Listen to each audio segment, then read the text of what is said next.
Olá, vamos continuar nessa sequência o cientista espiritual André Luiz. Eu estou lendo o livro Evolução em Dois Mundos, no capítulo 16, Mecanismo da Mente. E ele estava falando sobre a secção de medula, como é que isso, a importância da encefalização, como é que esses reflexos vêm. E a lição hoje, na lição 469, é descorticação animal. Olha o que é que ele vai dizendo, o André.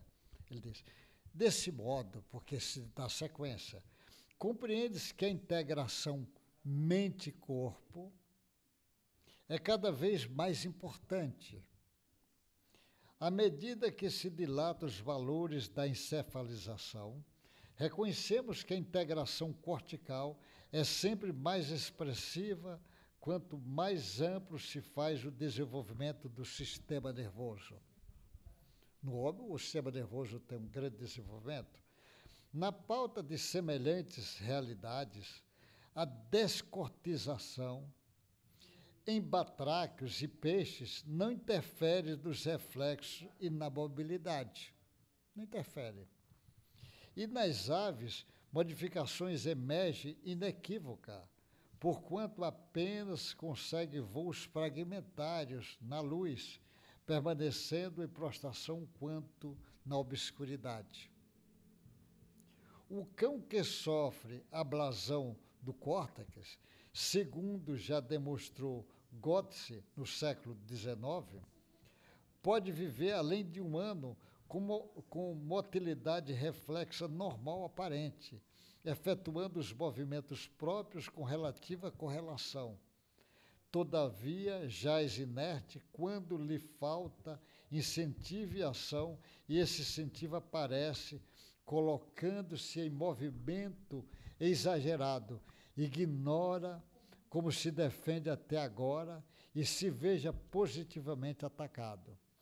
Não se decide a buscar o alimento, recebendo a ração que lhe administra, e embora as funções viscerais prossigam sem maiores alterações, não reconhece as pessoas baldo de memória, revelando a disjunção dos recursos físico-psicossomáticos que lhes são peculiares, fenômeno pelo qual evidencia compreensível e aparente regressão ao estágio evolutivo inferior. Isso no animal.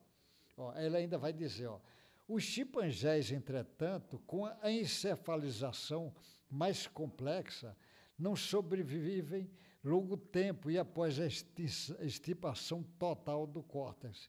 E quando sofre a destruição parcial desse ou daquele elemento cortical, apresenta, como acontece na criatura humana, modificações extensas e profundas. Aí ele fala, chama atenção, cabe mencionar ainda aqui a continuidade das indiscutíveis impressões em pessoas mutiladas, que prossegue sentindo integrado no próprio corpo esse ou aquele membro que fisicamente não mais existe. Nós falamos no capítulos anteriores. Por exemplo, o sujeito amputou um pé e ele sente como se ainda tivesse o pé. Ele tem prurido do pé. Coceira, ele às vezes diz que está sentindo vontade de coçar o pé que já não existe.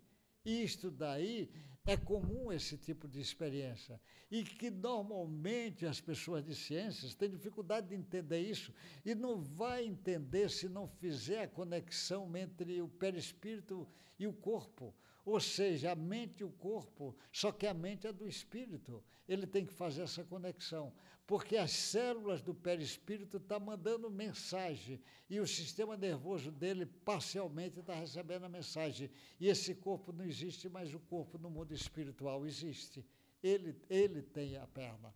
Por isso que o sujeito não anda aqui, porque perdeu a perna e do outro lado ele vai andar. Ele vai ter as pernas, vai ter os braços. E o jeito diz, como é que dá? Porque isso, a informação é do perispírito para o corpo. O corpo é formado pelo perispírito. E o perispírito é formado pelo corpo mental. E o corpo mental vai sofrer influência do espírito para fazer esse todo o trabalho. Então, o espírito comanda trilhões de células aqui. E essas células, apesar de ter autonomia, mas têm uma autonomia limitada. Mas antes dessa célula, tem as células do perispírito, que vai influenciar as células do corpo físico por intermédio do espírito, do seu pensamento, do seu desejo e da sua vontade. Até o próximo encontro nosso.